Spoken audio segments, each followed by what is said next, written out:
Papež Frančišek se je v sklopu svojega apostolskega potovanja na Kubi ustavil tudi v Santiagu, kjer se je v Marijinem svetišču srečal s škofi. Marijo z majhnim Jezusom v naročju je leta 1916 papež Benedikt XV. Razglasil za zavetnico Kube, danes pa jo časti ves kubanski narod. Papež se je nekaj minut zadržal v tihi molitvi, nato pa je Mariji zaupal prihodnost Kube in ves narod. Med drugim je takole molil: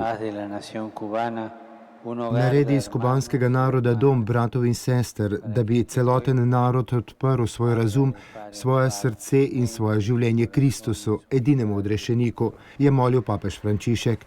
Med pridigo pa je najprej spomnil, da je bila duša kubanskega naroda skovana med bolečinami in odrekanji, ki pa jim niso uspela ugasniti vere. Odprto ste pustili špranjo, majhno kot gorčično seme, skozi katero je Sveti Duh spremljal utripanje kubanskega naroda. Nadalje je spregovoril o značilnosti naše vere, ki nas vodi ven iz hiše, da bi obiskali bolnika, zapornika in jokajočega. Kot Marija naj bi gradili cerkev, ki služi, ki gre iz cerkva in zakristi, da bi podpirala upanje ljudi. Cerkev, ki gre navzven, da bi sprejela ljudi, podrla zidove in prispevala k spravi.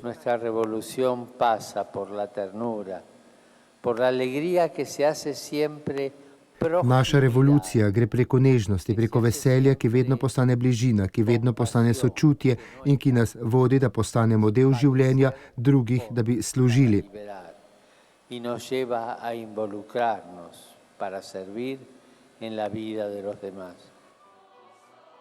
Tako verni kot neverni Kubanci gojijo posebno pobožnost do device ljubezni iz Kobre, ki je zavetnica tega karibskega otoka in danes simbol sprave med Kubanci.